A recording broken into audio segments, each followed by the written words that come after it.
Like, why are you so obsessed with me? Kids are confused enough when they're growing up. I think to add gender confusion to that is going to destroy 15 people for every one it saves. I'm not going to go along with the general societal willingness to rewrite basic facets of human nature and human biology, and frankly, mammalian biology.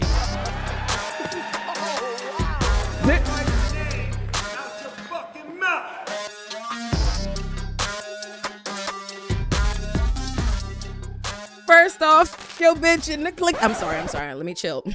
First off, Elon Musk. No, I'm serious. He's a raggedy bitch, and it's important that we lead with disrespect.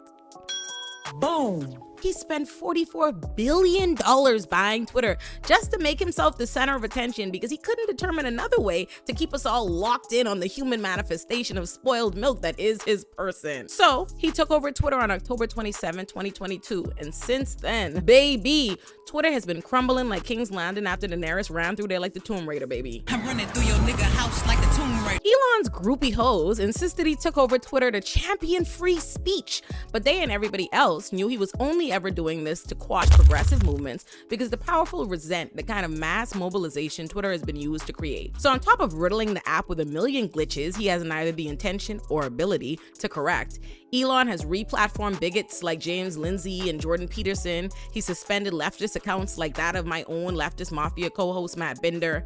He's promoted right-wing tweets and accounts all over everyone's feed. He's had the Twitter engineers go out of their way to game the algorithm to boost his own whack-ass tweets. Are you not embarrassed? And most recently, just to dead any idea that this ever gave a damn about free speech, Twitter just rolled out an updated terms and services allowing them to suspend or ban anyone at any time for any reason. You raggedy bitch. But wait, there's more, because there's always more. He also quietly removed the policy against the targeted misgendering or dead naming of transgender individuals. And that really brings me to the crux of this video. The mythical shit the nut-ass right comes up with to harass the trans people and satiate their transphobic asses while distracting everyone from the serious issues the trans community actually faces. What serious issues, you might ask? Oh, I don't know. Maybe the fact that there's been a 93% increase in tracked homicides of trans and gender non-conforming individuals in the United States in the last 4 years. And that while only 13% of the transgender community is estimated to be Black trans women make up 75% of all trans victims. But you wouldn't know that if you let the right tell it. If you let the right tell it, before Elon Musk, Twitter was out here violating your goddamn American right to call people whatever the f you want, you bigot bitches. They strummed up that particular straw man argument back when Jordan Peterson got banned. Who's Jordan Peterson? Current face ass nigga right here, B. If you let Republicans tell it, Jordan Peterson got banned because he merely dead named Elliot Page. Here's what this Mr. Crocker ass nigga actually said.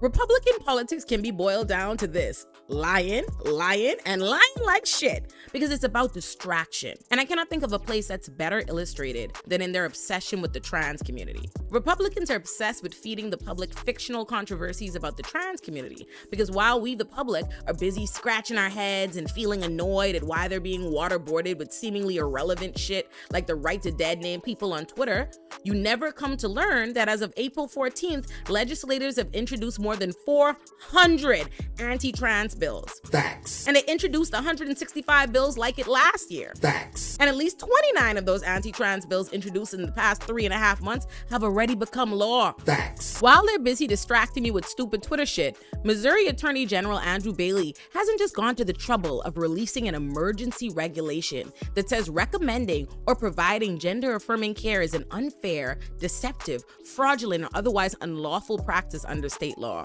And that'll take effect April 27th and expire February 6, 2024. The law will prevent transgender people of all ages from getting gender-affirming health care without having exhibited 3 years of a, quote, medically documented, long-lasting, persistent, and intense pattern of gender dysphoria. In other words, One of the requirements is that trans people have their doctors declare them mentally ill. It's an evil world we live in. And let me be clear, the intention is for no trans person to have access to gender-affirming care. The stated exceptions are just an illusion. He says he's doing this to protect children. I hope that y'all don't fall for this. I hope y'all don't get brainwashed by this. No. This is criminalizing the existence and presence of trans people. And I'm not being hyperbolic. He's gone to the trouble of creating a complaint form on the Missouri government website where you can file a complaint if you see a trans person. This has never been about protecting children, and they know that. Even one of the kings of transphobia himself, your boy Jordan Peterson, knows good and well the population of trans kids are negligible. And I just thought mathematically right away, it's like the chance you have a trans kid is 1 in 3,000. That's not a very high chance. Listen, this ain't nothing more than good old-fashioned unabashed bigotry. That's the reason they're out here protesting Bud Light, because they saw a trans person drink a beer. What's the protest? What's the protest? Okay? What's the protest really about? They saw a trans person drink a beer, and now they mad. Who they protected? Not children. Children not drinking Bud Light now, are they? Whether it's fighting for their right to dead name trans people on Twitter, pretending gender-affirming care is the nightmare looming over the shoulders of children everywhere, or most recently, bemoaning about the post-traumatic stress disorder they're still recovering from since the last time they were forced to use a pronoun at gunpoint while the boogeyman called them a birthing person. I am a woman.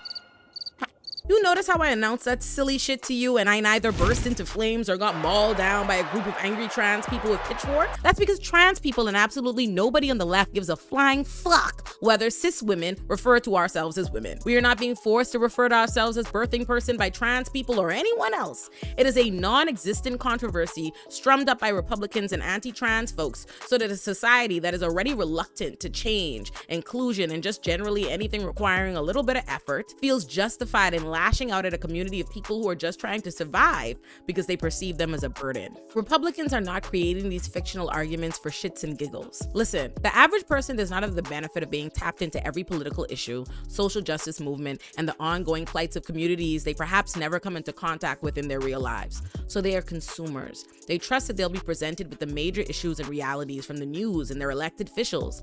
So if they're being waterboarded with fictional controversies meant to paint the trans community as whiny prima donnas trying to torture us all with the hell on earth that is inclusive language, they'll believe it. And then the trans community is left with no support, no allyship, while Republicans run around passing all kind of anti-trans laws that make it impossible for them to exist. Believe me when I say to you, trans people are just as annoyed, if not more annoyed than you are, by the wall-to-wall media coverage devoted to trivializing their community and their plight.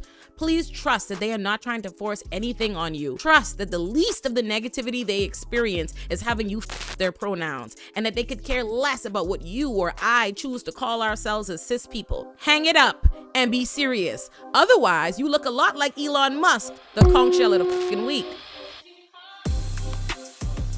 Okay, everybody's heard of old whack-ass regular kangaroos, but have you heard of tree kangaroos? Tree kangaroos live in the trees of New Guinea. They are slow and clumsy on the ground, but in the trees, baby, they excel. They've got thicker feet, so they could walk about the trees and do little tree kangaroo shit. They're endangered, but we love them.